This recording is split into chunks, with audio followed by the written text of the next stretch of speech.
Bitcoin is close to becoming worthless. Let's go.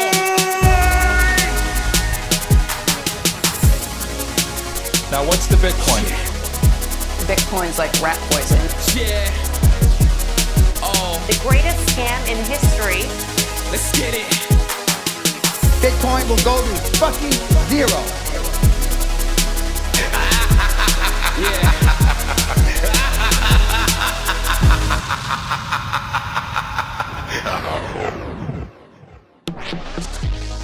Alright, you ungovernable misfits. I'm your host, Max. Everybody knows that Bitcoin is useless, worthless, and doomed to fail. But what if everyone's wrong? What if it's the system that is doomed to fail? Join me as I speak to some of the brightest people in the space and slither to the deepest, darkest depths of the Bitcoin rabbit hole. Welcome back to Bit by Bit. Today's episode is with Czino. This was his first ever podcast and I absolutely loved speaking to him. You probably noticed I had to keep trying to bring the conversation back to Bitcoin. I was fascinated about the permaculture, which we got into, and had to keep remembering and reminding myself that this was a Bitcoin podcast. But we covered loads of different topics. It was really, really interesting to speak to him, and I think you're going to really enjoy it. Before we dive in, just want to say thank you to CoinFloor UK, my sponsors for the show. If you're in the UK and you've decided you are going to go KYC, I warn you about this. I think it's best that you use Bisq or Hodl Hodl, but if you are going to use a KYC service, use a good one, and they certainly are. They've got a great team, and they're the only one that I suggest to friends and family. Enjoy.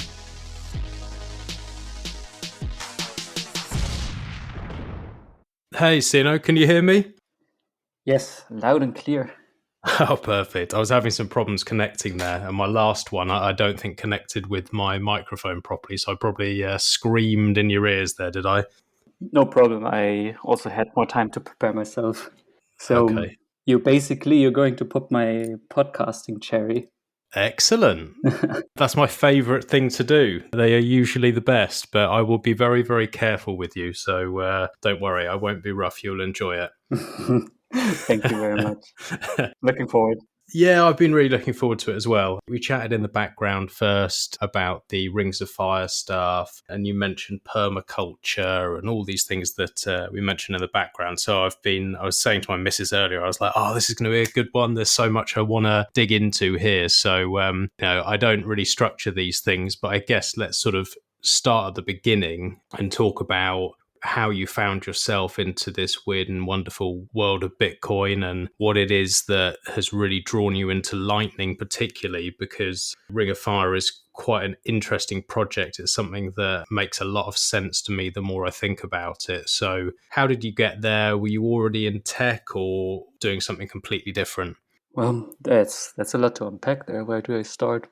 I remember before I even started programming, like I saw Bitcoin once on the internet, like this weird magical thing, and I completely dismissed it. Like I had no money to spare. I mean, was young. I still with my mom, and well, I tried mining on a shitty computer, which didn't work out. I don't know. I don't remember the number, but I think it was something around at least 20,000 satoshis that I would like to have now.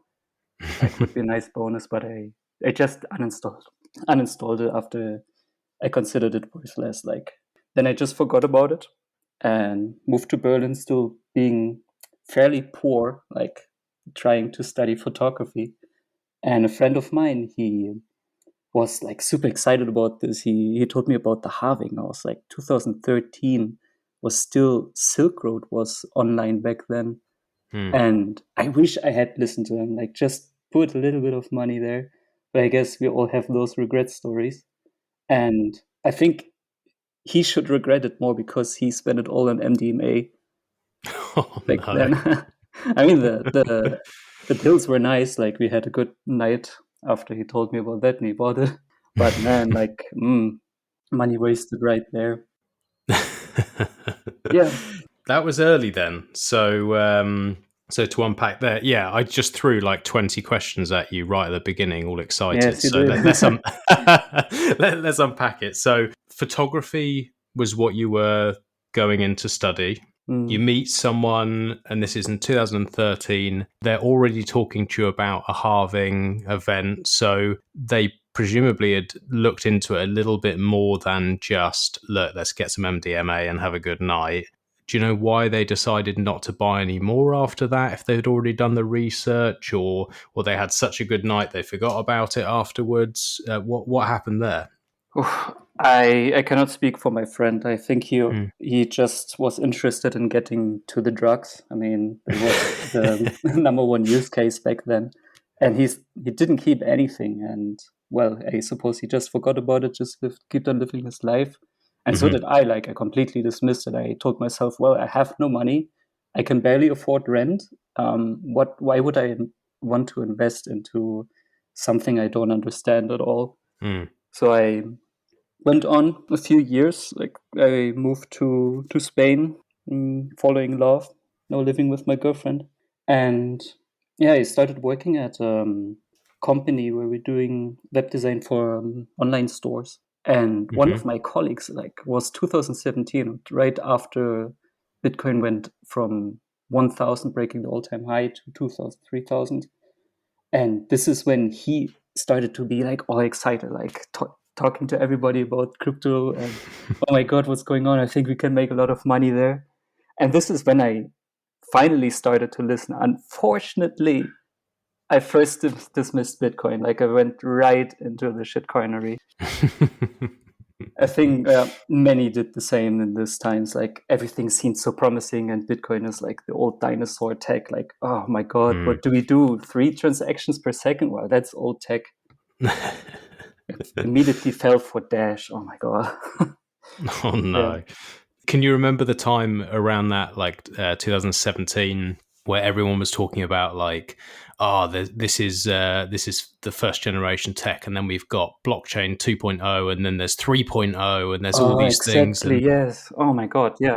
And this is the blockchain of China, and this is going to be for tracking, and now you look back and you think, oh my god, what was I thinking? But we have to go through that pain. We have to go through it. It's part of the learning curve. It's part of the journey. Yeah. But it took me like until 2018, like right before Bitcoin fell from 6,000 to 3,000. I was following a shitcoiner on YouTube. I don't want to mention his name, but he interviewed Tone Vase. And this is like when I watched this interview and just witnessing how Tone Vase basically just smashed that shitcoiner with like his argument that Bitcoin is better and everything else is just nonsense. This is finally when I realized, oh my god, wait a minute. I was looking in the wrong direction. And I immediately sold my shitcoins and was ready for the Bitcoin dip because it really pointed towards it. Like, of course, I followed Tone Vase. He was super bearish back then. And I'm kind of happy that I believed him at this point and did not believe him that he would go to 1,300, I think he said. So I bought in right after that crash and never sold. Very nice.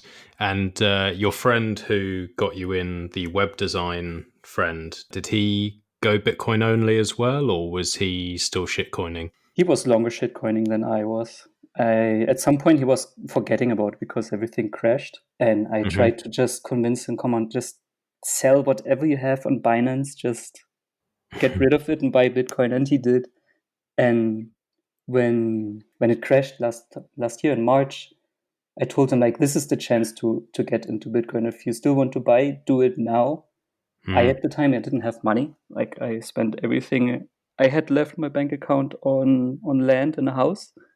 Like, a decision I regret a little, but I think actually not really. Like, it's nice to have some security in form of land and potentially somewhere I can live without paying rent anymore, being on my own, self-sovereign in a way.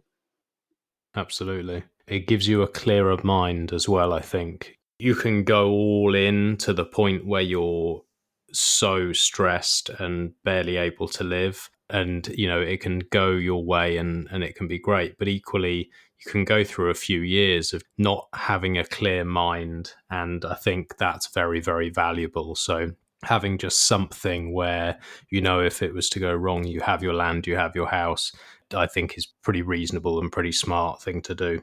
Yeah, just the timing was not perfect. Like when I think about what if I would have put all the money in Bitcoin instead, I could now buy 6 times the land.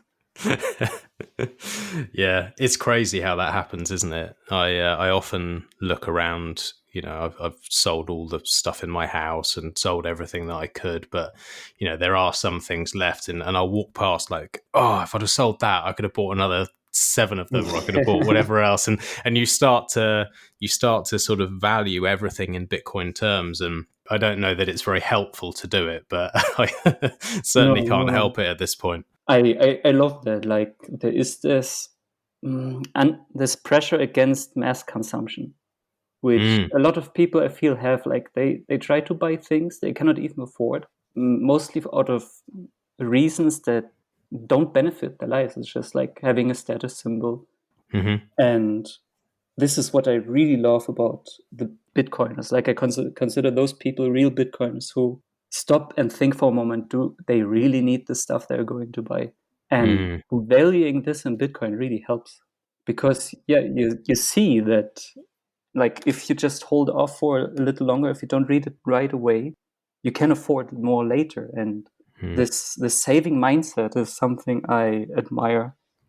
It's nice as well. It's a bit more peaceful, because you realize a lot of the stuff when your brain's ticking away, oh, I want this, I want that. And like you say, there's all this pressure. The more you get used to not having it, and the more you're training and hodling, you do get to this sort of peaceful mindset where you're like, what do I really need? There's not that much. There are certain things you need, like a tool, like a laptop you need for work, or you need enough clothes to get by, and you need the absolute basics. But a lot of the other stuff, the more possessions you have, they own you at the end of the day, because you've got to take care of them. You worry about them. It takes up more space. It takes up more time. And that sort of idea of just having really good quality things that you look after and you only replace when you absolutely need to, it's just a nicer way of living. And it's, all this environmental talk that people throw at Bitcoin, it's like, have you seen how the average person consumes shit and then throws it away a year later? And you look at the average hodler, how they live.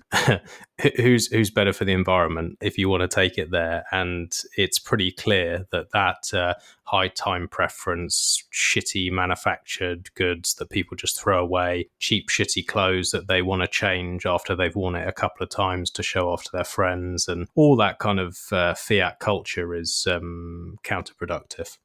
Exactly, yeah. Like, I wish we could put it somehow in numbers, like if we could weigh it against like what the critics say, how Bitcoin is polluting the environment, against this fiat mindset of mass consumption, and what those effects actually then are. But yeah, this is really hard to calculate. And I think that's why also Bitcoin always gets a bad rap, because you can just put it in numbers and make it really, really scary sounding. But then they also don't look further. Like I just wondered, how much in comparison to other things does Bitcoin actually pollute the environment, like in CO2 terms? So Bitcoin has around 17 million tons of CO2, but agriculture has around 2,000 million. Like, this is a vastly huge number in comparison to what Bitcoin does. And we just destroy our lands because nobody gives like much thinking. And well, that's why I really, really like what Untapped Growth is currently doing with is a cattle co-op. Like, regenerative farming is something I really look up to. Like, I want to also go into this myself. Like, as I told you before, I'm interested in permaculture and how we can regenerate our lands. It seems there's a common theme with Bitcoiners in terms of wanting to get land, wanting that self-sustainable life, wanting quality meat and fruit and vegetables, or some just meat.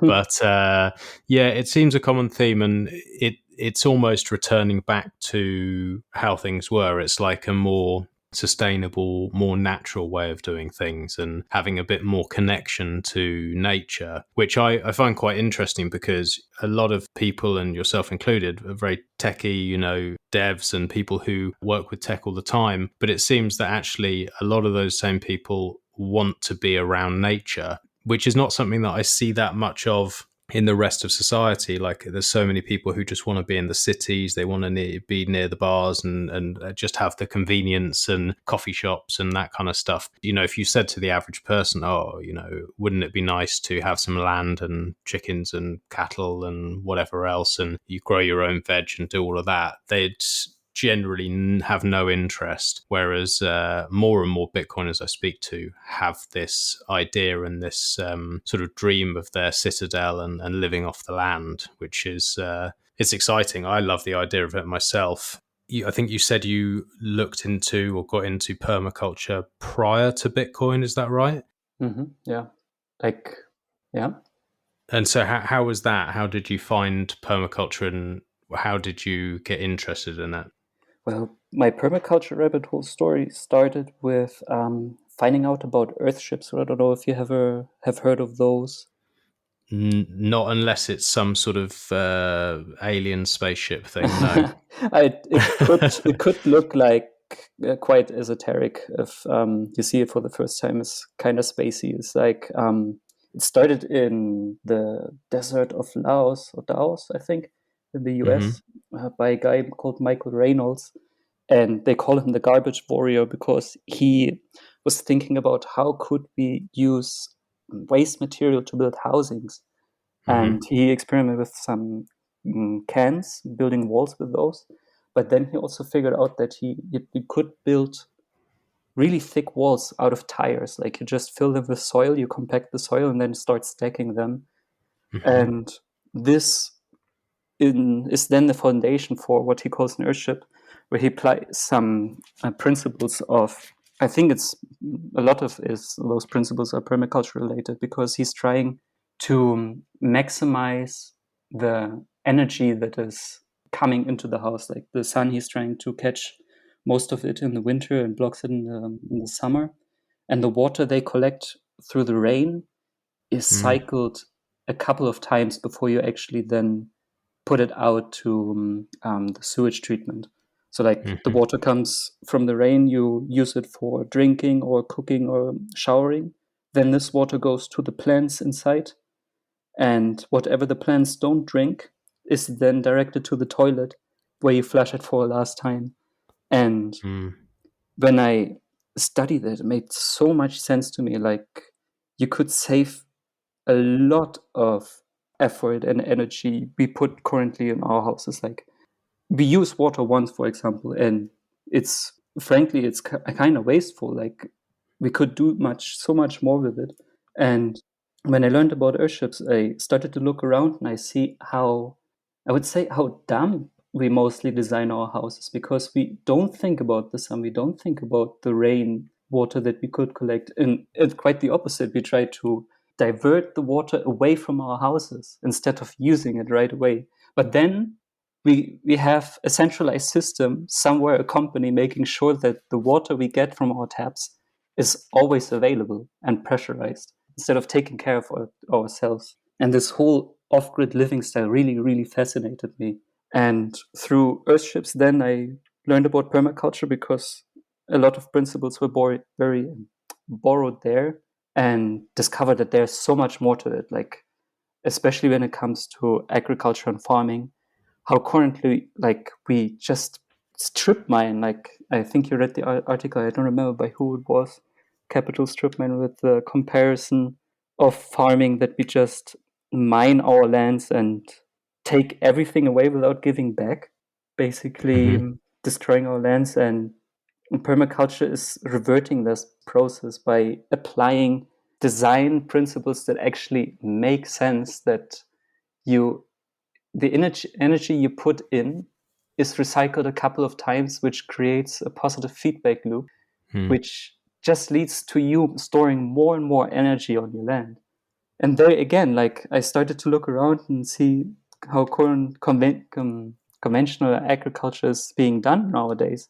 And with this knowledge of what I learned through studying permaculture, I always think like, oh my God, why don't they put some swales there to collect some rainwater, which is then infiltrated into the soil so the plants have more? And well, yeah.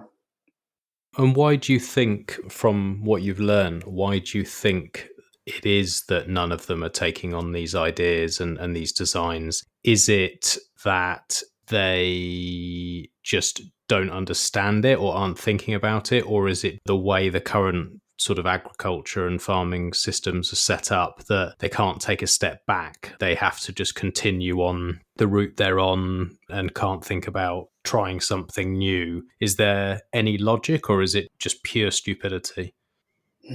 I wondered this myself. I wouldn't say that farmers are necessarily stupid, but I think a lot are in a pretty inconvenient position. Like, heard a lot about farmers being indebted and basically they just have to do what they're being told so they can make it from month to month. But then there are also a lot of regulations that like make things difficult to change. It's an interesting subject because like there's nothing really more important to us than having energy, food, water.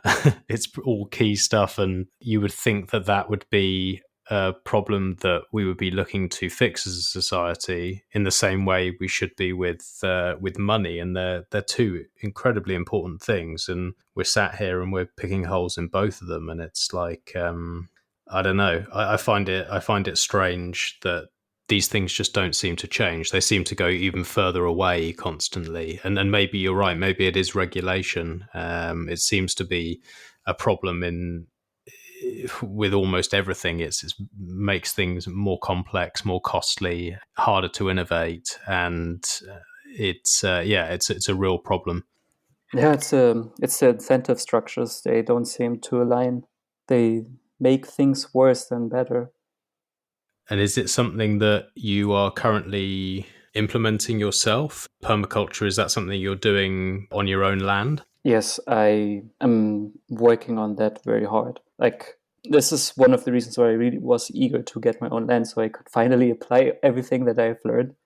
And I think I'm a complete noob. I'm just starting out, and there's so much to discover just by doing it and studying the land right there in front of you instead of just watching videos or reading articles. Mm-hmm. And currently I have, like, my plan is to kind of like grow food forest. So get it real lush with trees and shrubs and everything, like try to just stack everything on top, like from the smallest plant to the biggest, which is trees. And currently I grow around 300 leguminous trees, which are supposed to be the pioneers because they grow fast. Mm-hmm. And the plan is to provide shade as quickly as possible because I'm living here in Spain and the sun in summer can be quite brutal. And naturally the soil just dries out and then your plants die if you cannot water them. So that's my number one priority right now, to provide shade and water. Mostly I'm trying to collect it through the rain, which we don't have so much, but still fairly a lot. And if you study, like, if the soil is degraded, a lot of water is, for example, is just running off of your land and it's gone. You cannot get it back. So my plan is to do some earthworks, like the so-called swales, where you just dig trenches with, how's it called, a spoil on the other side. So when it rains, all the water collects there and has then time to infiltrate the soil. And once it's under the soil, the sun cannot easily evaporate it, neither can the wind. Ah, yeah. So otherwise it would just sit on the top because it's already hard and dry, the soil from the heat, and then it just sits and evaporates. If you're lucky, it sits there. If you're not lucky and you have a slope, it just runs off. Yeah, that's clever. And once that shade is there, so in Spain you can grow a lot because you have the weather for it. So what would you have, like all fruit trees and all the different vegetables, and would you have livestock as well? Permaculture done right includes livestock. Our land is not as big, and I have never seen cows anywhere around. Like, our neighbors have some pigs. I don't know if we're ever gonna have pigs. But chicken is definitely something I'm considering. Have a steady supply of eggs. They can also, like, and that's the idea, like in permaculture, if you include livestock into your system, then they take off a lot of work for you. Because if you study animal behavior, for example, chicken, they start scratching the soil. And this is also what Nanya recently posted, that he just spreads out some seeds, and the chicken, they eat most, okay, but they also, like, they scratch a little, and the seeds then go into the cracks of the soil. So you don't have to take care of that. And you leverage the natural behavior of those animals to do the work for you. So the idea is basically you try to do minimal work for the biggest impact. And at the same time, you try to keep the energy you receive in your system inside your system and prevent it from running out, like their inputs and sinks. And this comes back to circulation of water and of nutrition, of the nutrients. And a lot of this is also what untapped growth is doing. Like, the cows, they do the job for him to regenerate the soil. So he does have to do nothing. He just has to make sure that the cows don't overgraze in one spot, move them a couple of meters like every few days, and he can then sit back, just enjoy life, basically. But yeah, he's using the time to spread it among the people. I really like what he's doing there, bringing those who have the land and the livestock together with those who want to work. And it's quite a fascinating system. Do you have any views on energy production? I mean, being in Spain, does it make sense for you to have solar, or do you stick to grid power? Are you trying to go completely off grid with everything? Or we are completely off grid. Like, I think it wouldn't even be economical to try to lay some cables to our house. We're quite far away from the next city. So solar power, naturally. Maybe wind, let's see. But also at the same time, we try to reduce our energy. Like, as I told you with the Earthship principle, like trying to catch the sun in winter and shading it in the summer. Currently, we don't have any air conditioning in our house. I don't think we need it, because in winter, the temperature was steadily above 12 degrees, and outside it went below zero at some point. right. And in summer, on the other hand, we already experienced outside it's close to 40, and inside it's nice at 25. Like, I think we can still optimize there, but just having thick walls, like, okay, we don't have those tire walls. We got a nice house with a half a meter thick stone wall, and they do so much of putting the temperature in equilibrium because of something called thermal mass. When the sun hits the walls, they just absorb the heat. And then at night, when it gets colder, they just release it again through radiation. And the opposite effect in summer. Outside, it's so hot, but the walls still have like stored less heat. So they absorb the temperature that is above that. So naturally keeping the house colder. Do you have any issues being further out with internet problems, or are you set up in a way that you can work from home, or are you going to an office, or how do you cope with being sort of off grid in that sense? Yeah, I hope for Starlink to finally kick off, because then I could just be there at home having reliable internet. I think Badders has just ordered one. Nice. I think they are going to be available now, if not then very, very soon. Yeah, pretty soon. I mean, okay, like satellite internet is nothing new, but I think it's quite expensive and probably not even reliable. Haven't looked into it that much, but also on the land when I'm there, I have 3G because there's somewhere a tower nearby on a mountain. So maybe we don't even need Starlink. We could just link with this tower and then have steady internet, hopefully. But this is something I worry about in the future. But theoretically, it's the good thing about being a programmer. You can be anywhere in the world. You don't have to go to an office. And I already moved away from the capital city. No, not the capital city, from Barcelona. I can say that because I don't live there anymore. But yeah, the office I was working in, as long as I lived in Barcelona, of course, my boss insisted, yeah, please come to the office. It's better for cooperation and everything. But I asked him if it would be okay to just move into the countryside already, to be close to the build. Still not living in that house, but I really want to move there. Hopefully can within a year. But yeah, he said like, no problem. Just keep it quiet so the others don't get jealous of you that they have to go to the office. But then Corona happened and everybody has to work from home. So this privilege is already gone. That's true. That's very true. Yeah. Yeah. But it really just showed that us as a company, we can just function without going to an office. And without doxing yourself too much, what sort of dev work is it you're mainly doing? Is it web design still, or I know you're very interested in Lightning and working with that. Do those things merge, or is it something completely different? Well, it's different. I mainly work with online shops, so mostly front end work, but also including some back end.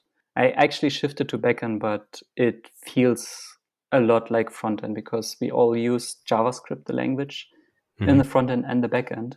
And I wish I would be able to code like on Bitcoin Core or on Lightning, but they use a programming language I have not studied yet, most of the cases, but some implementations for Lightning I've seen, they use the stack I'm familiar with, so I could probably interface there.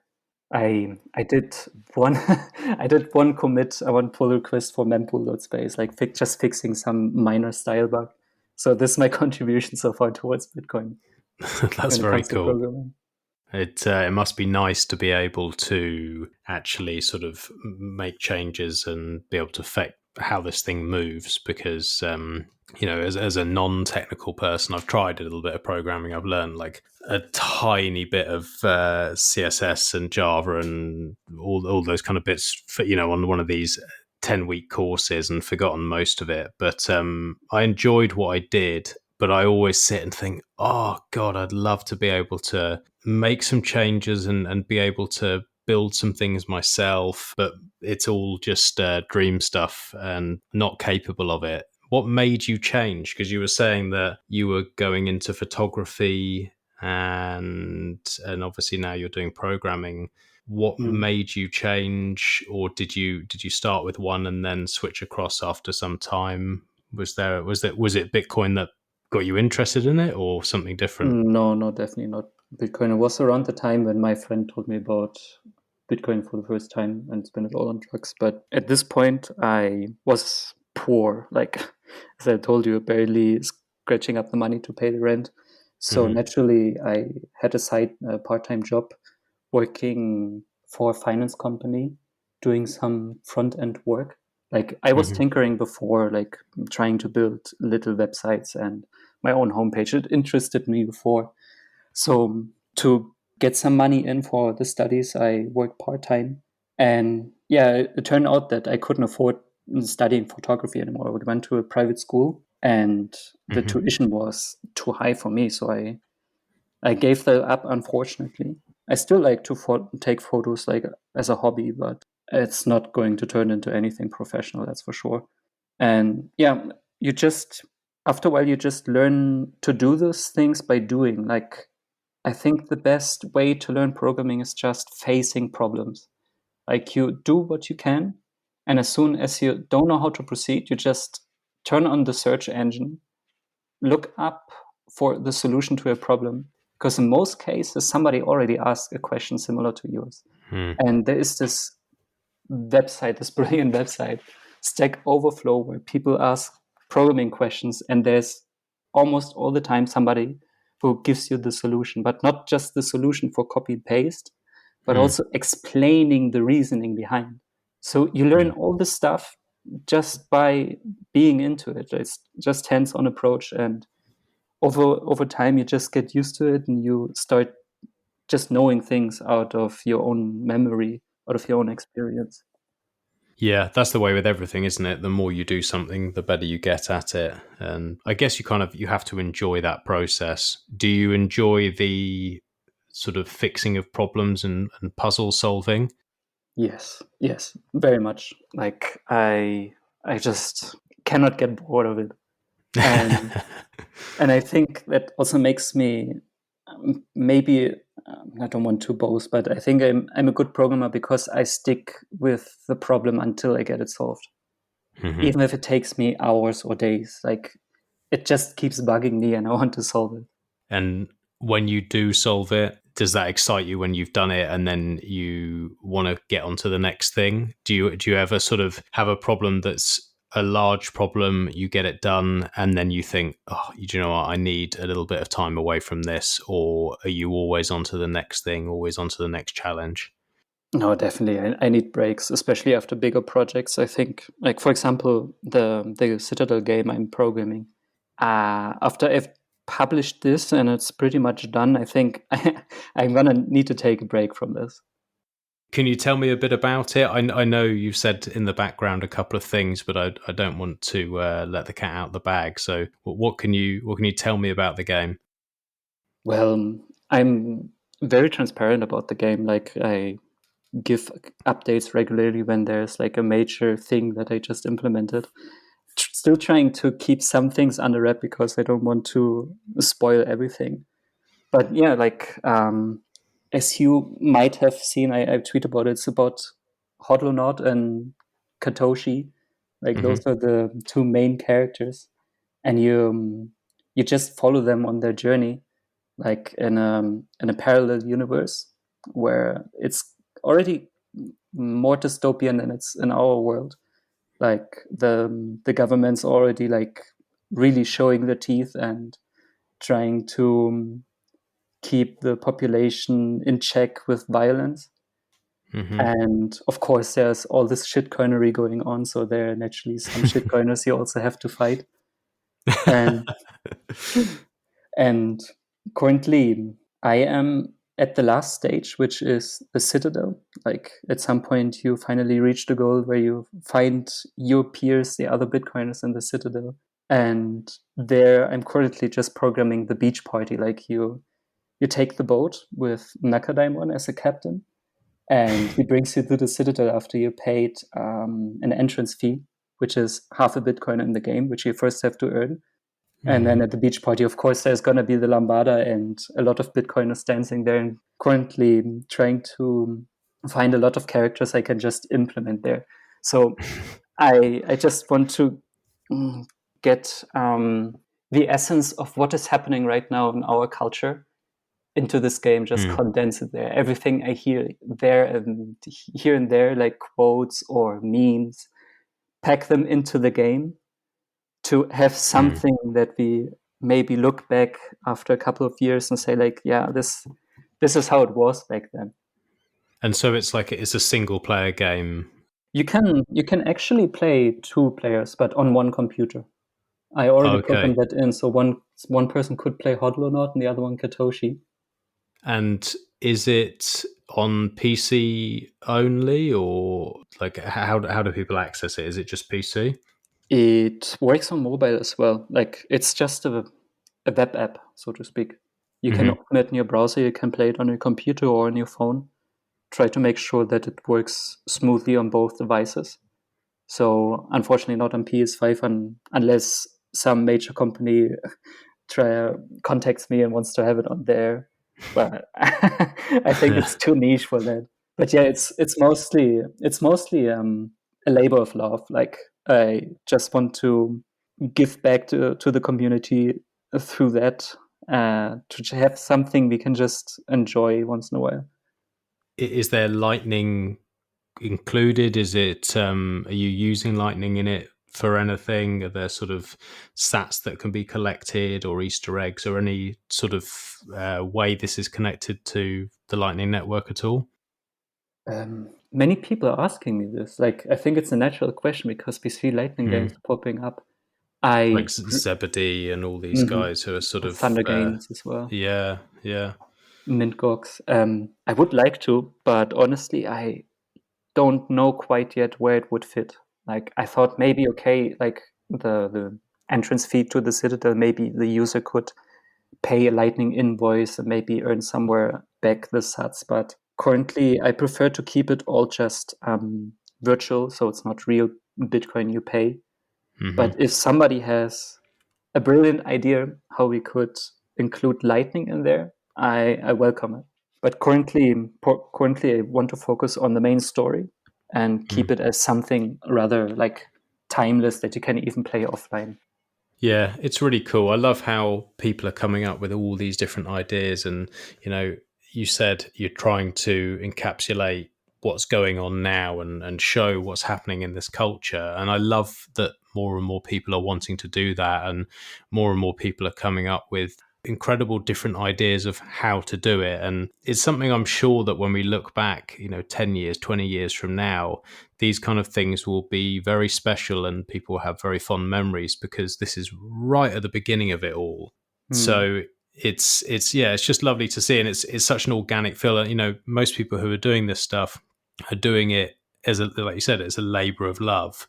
It's something where you want to sort of leave your mark and create something that the plebs can play with. And yeah, it's very exciting. I'm not really a gamer, but I very much want to give this a go now.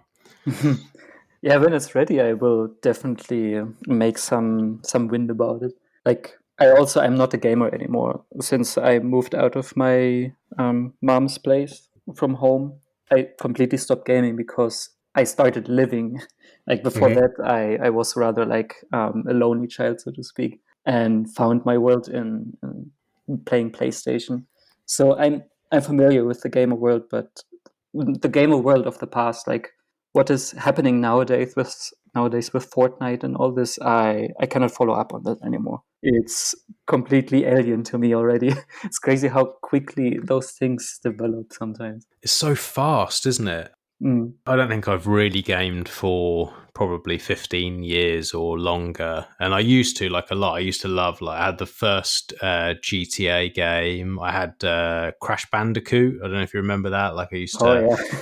Oh, yeah. I could sit and play Crash Bandicoot forever. I had all the first Game Boy and a Time Crisis and those sort of things, and I loved all that when I was younger. But if I jump on a game now with anyone who's played it even once, I just can't. I don't know what's going on. I just, I'll stand there and just get shot and die within a second. It's just so fast. These things have moved on so much. But it's definitely an interesting area, and I think there's definitely going to be some sort of synergy with Bitcoin, with Lightning, with gaming, and that's going to be very exciting to watch play out because I can see that developing very, very fast. And it's just one of those applications that makes sense to me with Lightning. It's something that just logically is going to fit. And I think once people get used to it, there's no real going back. Do you have any views on that? Do you have any ideas on,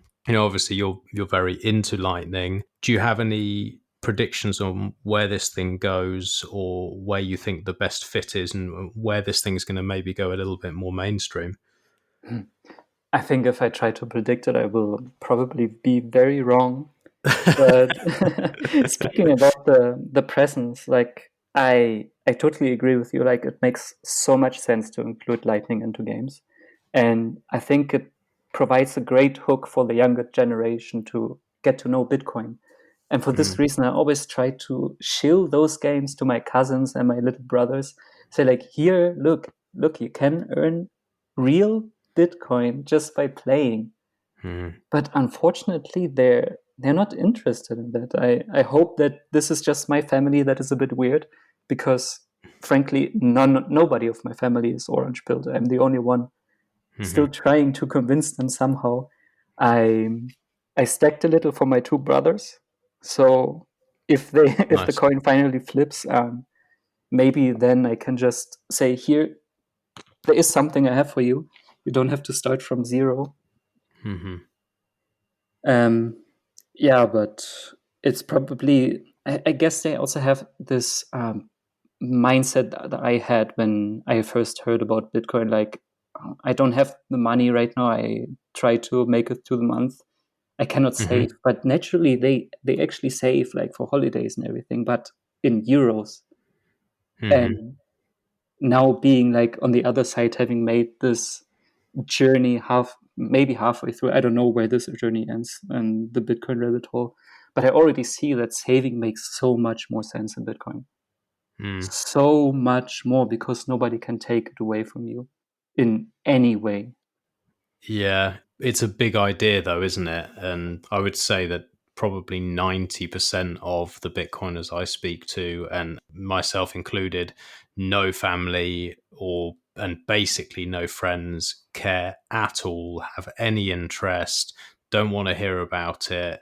And I think it just comes down to it's a huge idea, and it's very difficult to explain it and sort of almost until you understand all of it or most of it. You just saying to someone, oh, store in this thing, they just see it as like a stock, is what most people seem to say to me. Mm-hmm. Oh, why would I save in a stock? If I save £500 or €500 and I need that for my holiday, then I know I've got that. And it's like, yeah, but the purchasing power is going away. They don't get that bit. They're like, because they see the nominal value stays the same, and they're just fixated on that. So these fluctuations concern them, and they don't want to take the time to look into it anymore. So I think that's really nice that you've done that for your brothers. I think sometimes it can get to the point where you go, oh, fuck it, just HFSP.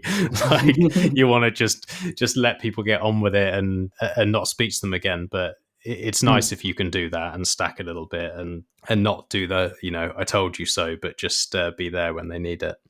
Yep.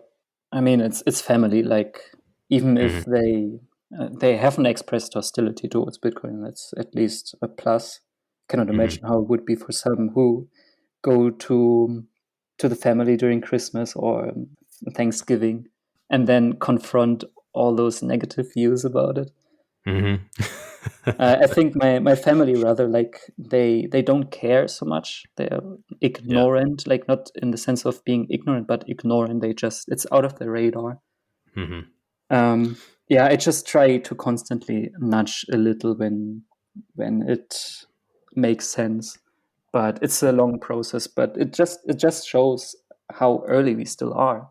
Like, we're still at the bottom of the S curve that is now slowly moving up.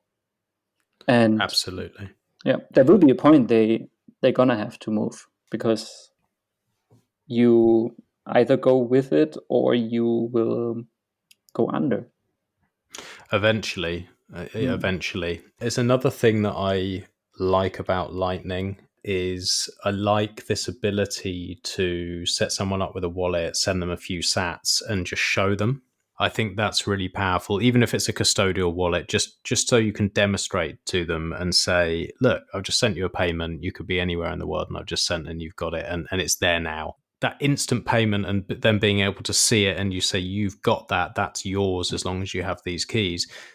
I think that sometimes is more powerful than banging on to them about monetary policy and, or going into all the stuff that we'd like to go into. Sometimes just showing them something in a 5-minute period where they can see it and feel it is more powerful. Have you had experiences like that with Lightning or been able to convert people showing them this technology? Unfortunately not. I did exactly the same with my two brothers. Like, I told them, here, you can download this app. I'm going to send you a few sats, a couple of thousand sats. But they didn't see the value. Like, there was still this disconnection. But I made the experience, what really convinces people is number go up technology. Yeah. Like, I have a few friends who invested some chunk. And they were uncertain in the beginning. But I was lucky enough to convince them at a time when it was only going up, like right before Saylor, for example, announced his Bitcoin holdings and MicroStrategy. And when people see that, all of a sudden they become very convinced. Yes. Like, it definitely helps. It's not everything, because they might still think about, like, okay, when can I sell? Or how do I sell? It's this threaded question that I sometimes get. And I'm just like, now it's not the moment to sell unless you really need it. Do you really need it? No? Okay, then don't sell. Do you know what I found is a really good one for that? When people are saying they're about to sell, I always used to do You say, oh no, don't, this is going up forever, Laura. Don't be stupid. Like, go into the whys. And a lot of the time that wouldn't really work. What I now do is just go, yeah, that's fine. If you want to sell, I don't advise it, but sell it to me now. I'll give you the cash. And when they're presented with that and they can see that you want it, they don't want to sell because they're like, well, hold on. Well, so you want it? And you're like, yeah, this is going up forever. I want it. I'll buy it off you. Thank you very much. I'll give you the cash now. And that stops them almost every single time. And if it doesn't, you get some KYC free sats. That's true. Yeah, you just have to show conviction. Let's teach them by living the truth. Yeah, that's the way. I do it slightly different though. Like I say, okay, like I will always buy it from you at a specific price. Like if it ever goes, for example, below $30,000, I will still buy it from you for $30,000. So this is your price floor. I promise you, I will buy it because I want it. For me, it would be a great deal. So it gives them like the assurance that they won't lose money. Actually still make money. And that also seems to quiet down the idea of, oh, can I sell now? Yeah, that's a good one. It's really good to always offer that you are going to buy it from them. It just shows that you are very convicted, like convinced about it. And it works both ways. It works. The color, shit, I don't know the English expression for that. Like you color them in a way, like with orange. Yeah. Because you just glow so much of orange that they all also get a bit of a color tan. Yeah, well, we all glow orange, don't we? It gets to a point where you have to, and it's you see, it's almost like it's the way you see the world completely changes, and it changes so much of the way you think about things, and it's difficult to hide that. It definitely gets to a point where you're just like, I'm not going to shove it in people's faces, but you will definitely have a certain way about you and a conviction on things that I don't think is found in many other people. No, like when I discovered the Bitcoin community, I was amazed by how motivated the people are. I haven't seen that anywhere else before.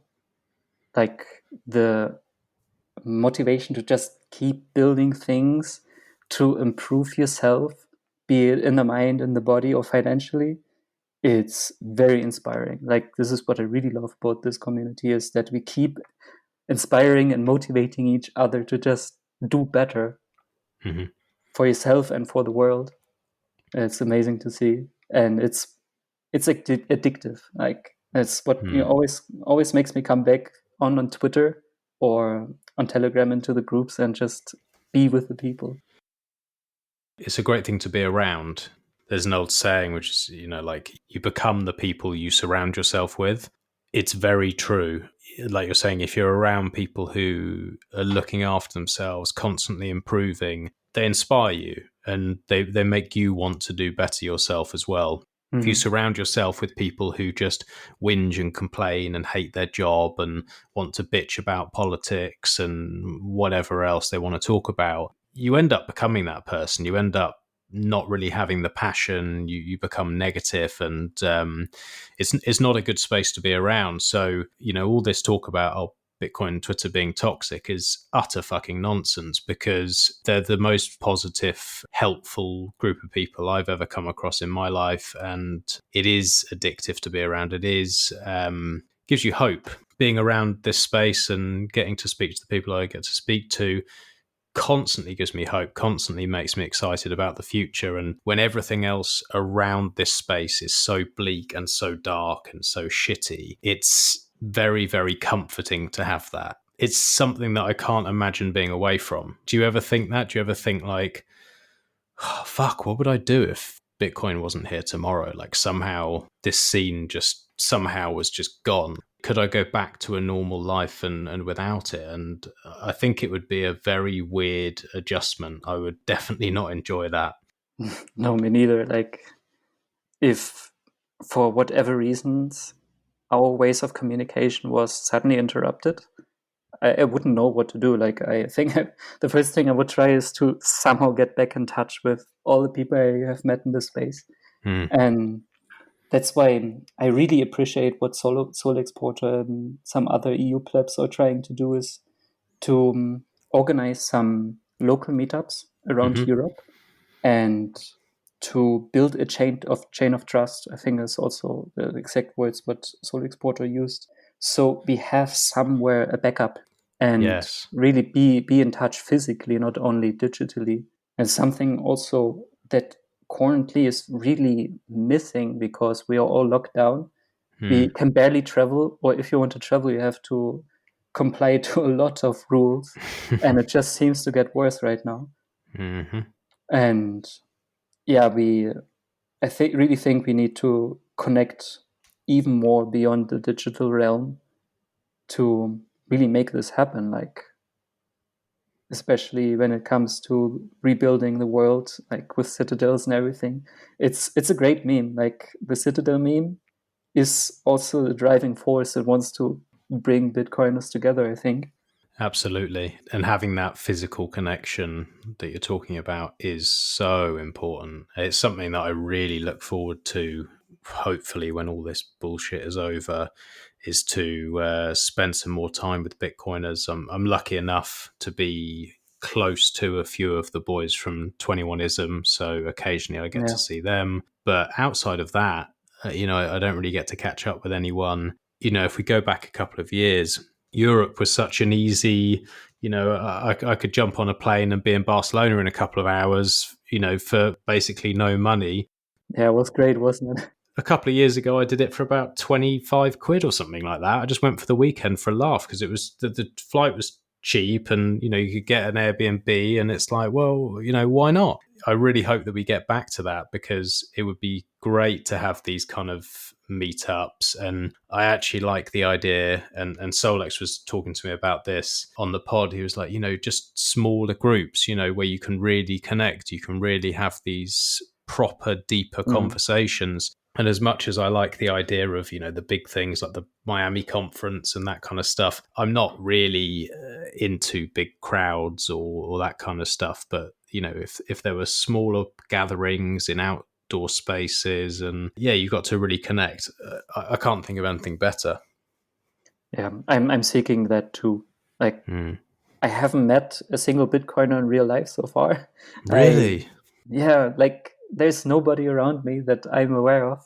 Wow. Maybe I need to try to reach out more to Spanish Bitcoiners, but they seem to be a more rare breed. I don't know. Maybe they're not like on the English Twitter. Like maybe there's a Spanish side of Bitcoin Twitter that I haven't discovered yet. Yeah, I think there's quite a big Spanish community. Who was it who was saying it to me the other day? I think the Ronin Dojo and Samurai community got a pretty big Spanish following, but I don't know if that is actually in Spain or just Spanish speaking. I'm not 100% sure. Most Bitcoiners I follow on Twitter that speak Spanish are from South America or like in America in general. Yeah, makes sense.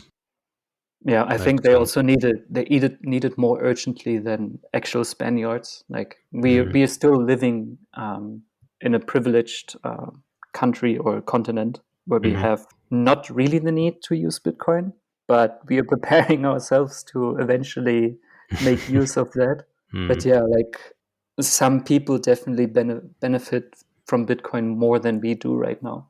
Like for us, it's just nice way to get ready for when everything falls down, but not that we would be worse off if we didn't have it. Like we would still have a fairly well standard of living.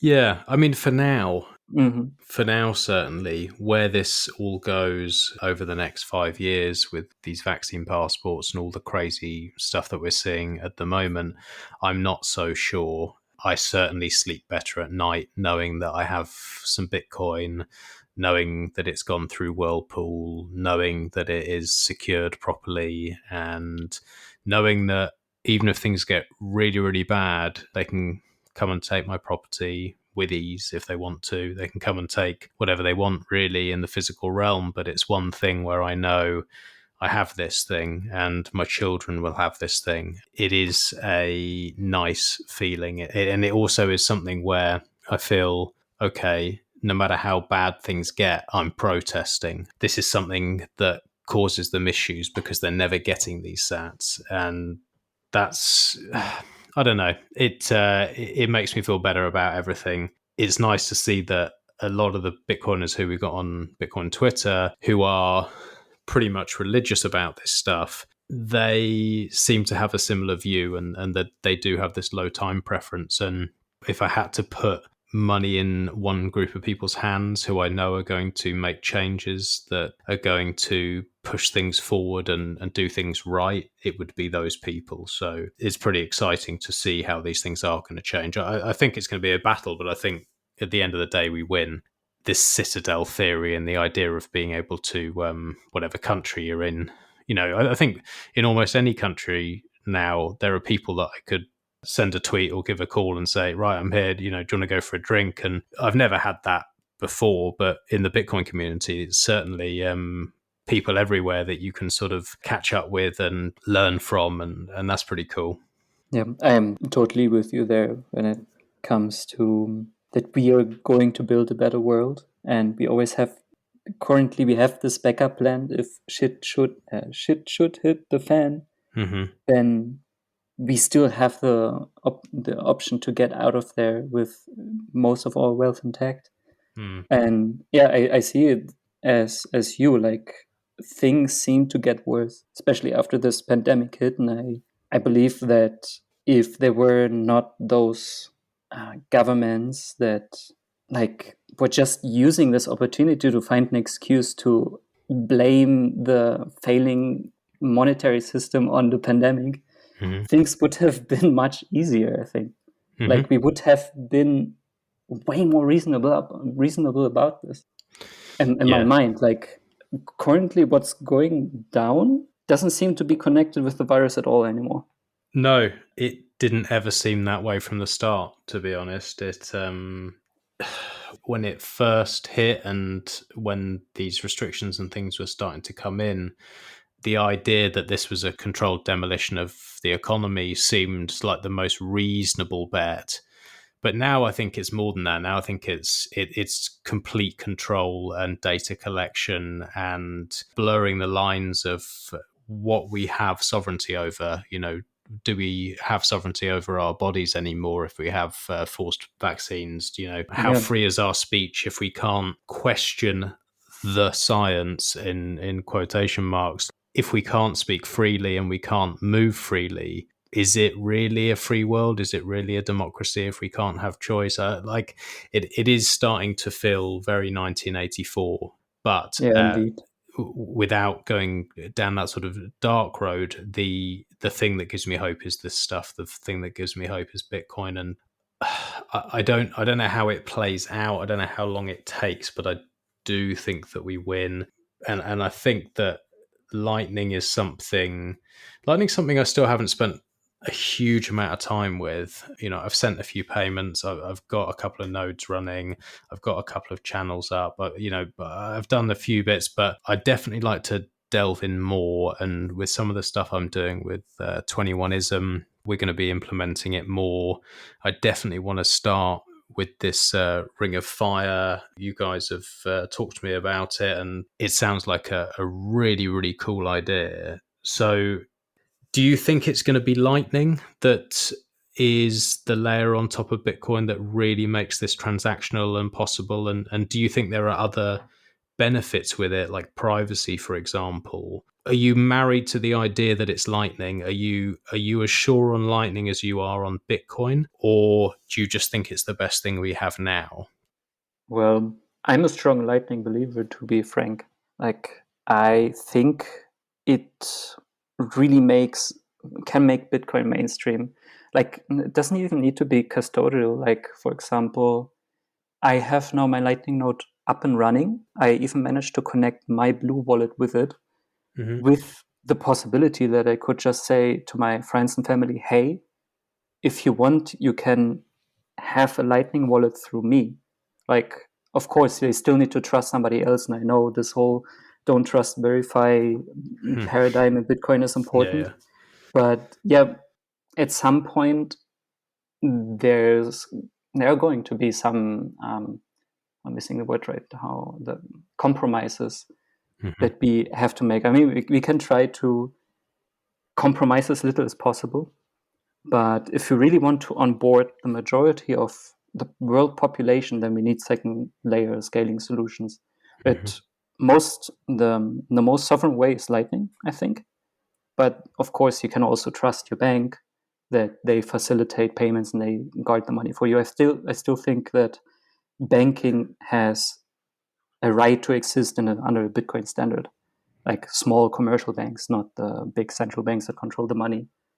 And when it comes to Lightning, like that's why I'm really bullish on the Ring of Fire right now, because it's not really a way to like earn more routing fees or anything. It's more plebs having a meme under which they can come together to help each other out.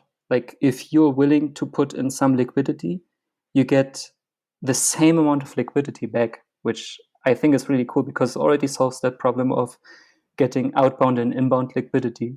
Like if you're on your own, all you can do is open channel to others and you only have outbound liquidity, like you cannot receive payments. But if you join the Ring of Fire, you get a multitude of plebs that can help you if you have questions. Like you don't even have to have a Lightning node right now. Like if you're just starting out, I think we are all willing to just bring you up to speed. So I think it's definitely worth joining the general Ring of Fire group. And once you're ready and you want to put in some sats on Lightning, then we can try to find a ring that you can participate in. We are currently we're trying to build up 3 more new rings. Like one is 1 million Satoshi ring. Like everybody puts in 1 million Satoshis. Then there's a 5 million sats and a 10 million sats for the big boys. But there's already interest in another 1 million sats ring and a 2 million sats ring. So there's like a lot of opportunity to just jump into a ring, even after we close the first ones. And since I tweeted about it and Nunya, he mentioned it in his podcast, a lot of people just flocked into the channel and everybody is so excited to just open the ring. Like some people just wanted to open the channel right away without even being organized. Like there's a lot of eagerness, like to just get started with this thing. It's amazing to see. It's really, really cool. And the people, they get inspired by the idea of having those rings and they're making thoughts and how can we make this thing better and what about routing and balancing and how can we just improve this. Is amazing to see. It's such a great idea. It's such a good way for onboarding people. And like you're saying, it's a complicated thing. And, to be able to have something where people aren't trying to just make money, they're trying to just make the system better, trying to make it so that it's more usable to more people. And I love that. I think it's brilliant. It's definitely something I'd like to do. Solex really sold me on it. And then a couple of days later, Princey reached out to me. He was like, mate, you've got to get on this Rings of Fire thing. And I'm like, yeah, I'll do that. And so it's definitely taking hold. And it's something that I really like the idea of. So is it something that's open to everyone? Is it like an invite thing? I tweeted an invite link on the Twitter thread, but if you just reach out to me, I can invite you as well. So for listeners, if anyone's listening and saying, I'd like to get into Lightning, but I'm not sure, I want to make sure that I have inbound and outbound and I want to get involved and have a play. The pools you're talking about is what? Did you say 1 million, 10 million and 5 million, was it? 5 million, but I think if people are interested in any number of sats, we can probably find people who are thinking the same. Okay. Like there is no upper or lower bound. Okay, I think the lower bound might be the economical barrier to make a Lightning channel opening feasible. But anything goes. And how many do you need to make something like this workable? And is there an upper bound limit? For example, could you have 1,000 people in one of them, or would that be too many for some reason? Like I'm not so good with my technical stuff on this. Is it something that would have a cutoff, and you'd have to have several of these rings, or can they all be connected? Well, connections between the rings, I think we can be so much interconnected at some point that we don't have rings anymore, but I think that won't happen. Regarding the size of participants, the amount of participants in one ring, I think the sweet spot might lie around 10 or 12. It's just for coordination purposes, because ideally we open the channels all at the same time or around the same time, maybe a weekend. Okay. And if you have 1,000 people, I think that probably 10% won't even open the channel. So there would be a ring happening. So we have already more interested in the 1 million Satoshi ring that goes beyond 12. So we decided, we are going to just do another one when we find enough people who are interested in it. So I think, around 10 or 12, because then it's also easier to do a balancing transaction, because this is something that rings really enable us to do. If we all have the same channel size and have a closed ring, then we can, once the ring is closed, do one balancing transaction. So we didn't do this in the first ring, but I think for the next rings we're going to do this. Like once the ring is closed, for example, I could build a route that hops through each node of the ring with half of the amount that the channel size is. For example, in the 1 million Satoshi ring, I would pay myself 500,000 sats. So when this payment then goes around the ring, it takes the outbound liquidity, half of this, and pushes it to the other side. So you have a perfectly balanced channel. And nobody has to trust anyone to get paid back the money, because I just pay myself. It goes trustlessly through the ring.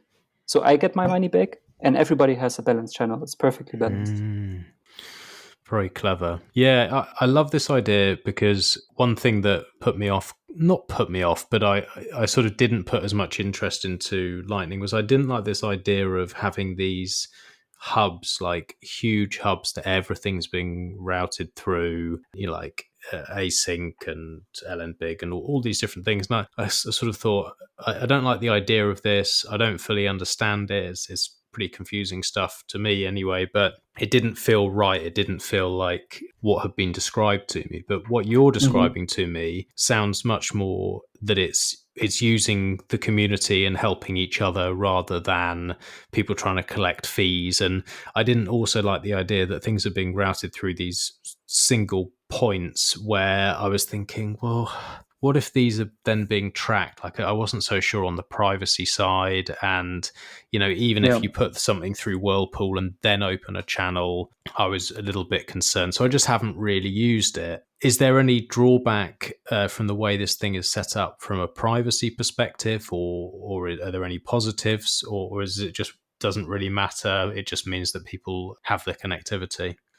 You mentioned quite a few points. Let me start with competing with bigger nodes, because I feel this is often criticized about the Lightning Network, that there are those big hubs that are like lifting up the Lightning Network, and if they would disappear, everything would just break down. I don't think so, because I think we're sufficiently connected even without those bigger nodes. But those rings, we talked about this in the beginning already. They seem like an opportunity to compete against them. Because let's say, for example, that a ring, they have zero fees, like amongst each other. Then you could consider one ring as one single node, like just decentralized node even. So it increases the resilience and eliminates the single point of failure.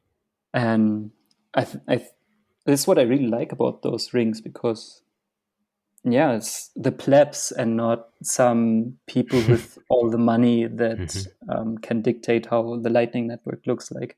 So let's see how this plays out. I'm really curious to see the privacy concerns. Of course, like, you're gonna connect with people and they know who you are. Like, okay, if you have a NIM, they know your NIM behind the node. But I think everything else that the Lightning Network promises regarding privacy still holds true. We have, however, we're looking currently into sharing some routing data, like how the balances are currently amongst each channel in the ring, and just share it between the participants of each ring. So we would be all in the know, and maybe could act on the data we collect. Like, could be either manually, like we see, okay, on this side of the ring it's a bit out of balance, maybe we structure the fees in a specific way to bring it back into balance, or do some rebalancing acts and things like this. Or we maybe even automate it. Like, this is still a lot to explore. Like, a lot of people are talking about, like, if we could just implement some script that automatically balances the channels by setting specific fees, then nobody would need to worry about keeping their channels balanced. Maybe this is something that is easier done through the rings, but that remains to be seen. But what I like about the rings especially is you put in a little bit of trust, but you get so much more out of this.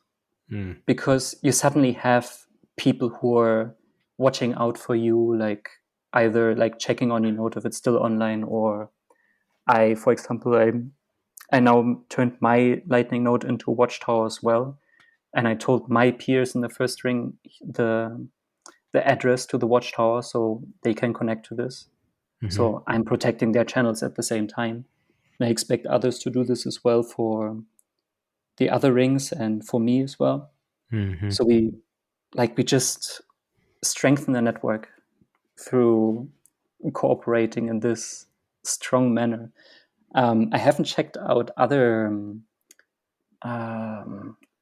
projects within the Lightning Network. I think there's one, how was it called, Loop, where many people get together and they share information and helping each other out.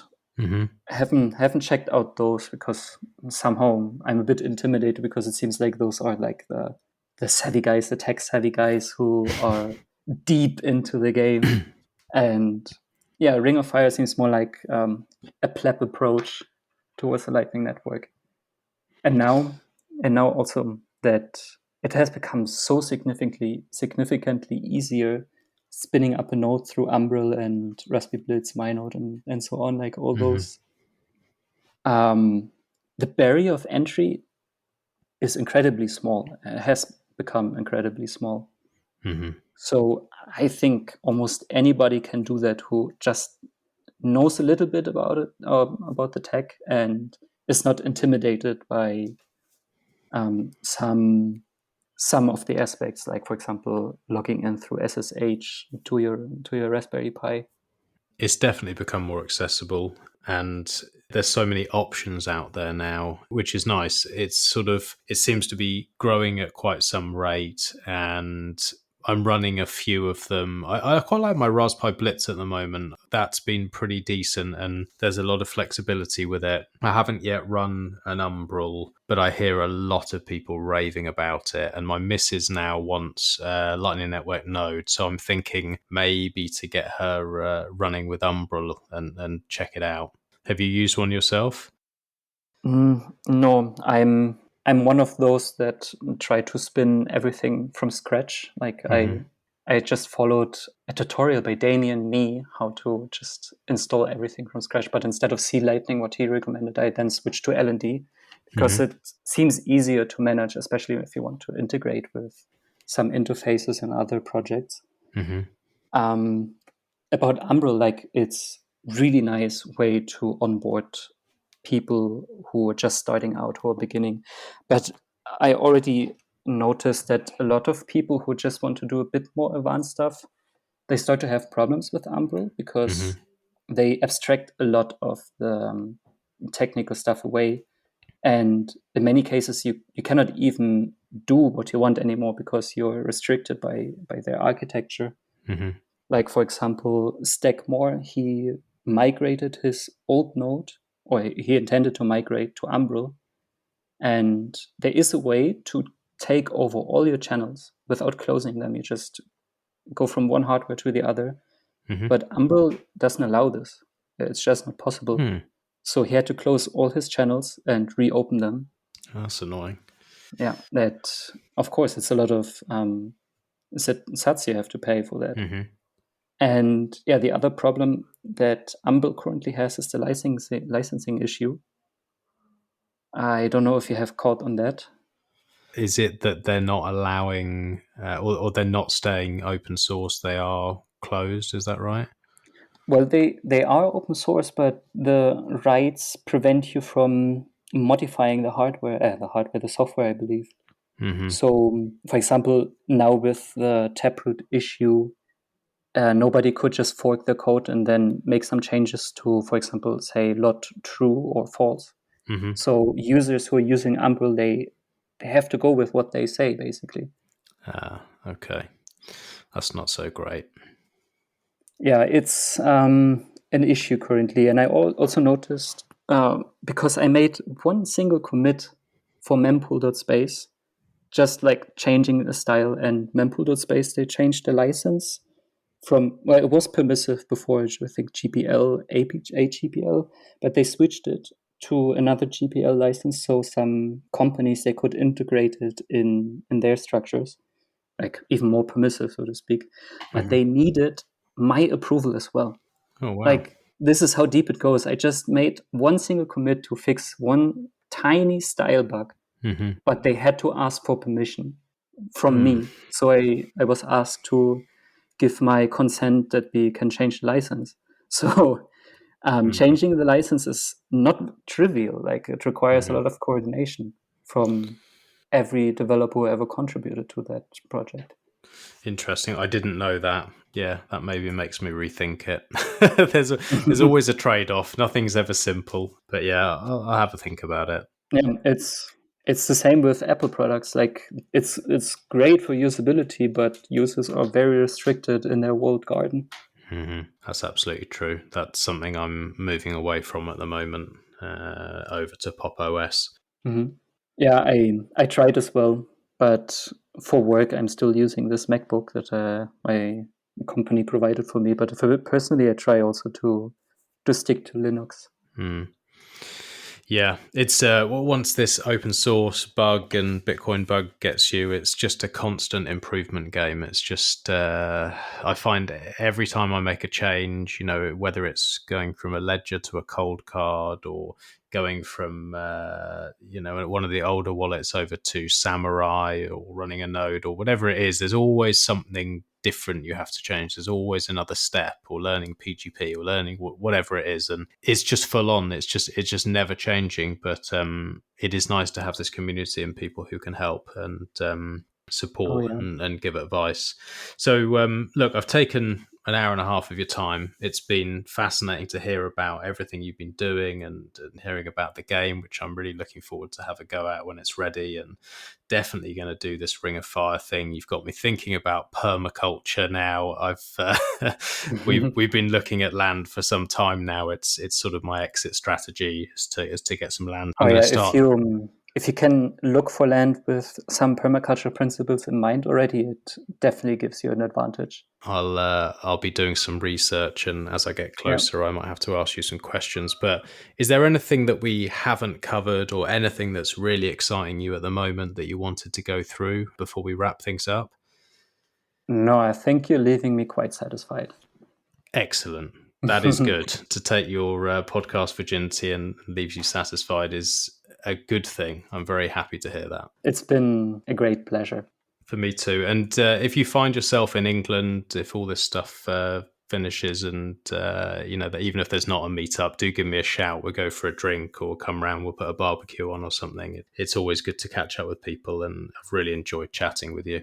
Yeah, definitely. When I'm in a different country and I know that there are some plebs around, I will hit them up. And if I'm ever in England, I will let you know. 100%. That would be fantastic. All right. Well, I'll let you get on with your evening, but I really enjoyed it. And I'll be speaking to you in the background anyway about Rings of Fire. Once I get my arse in gear and get myself sorted, I'll be jumping on. Yeah. Looking forward to see you in the chat. All right.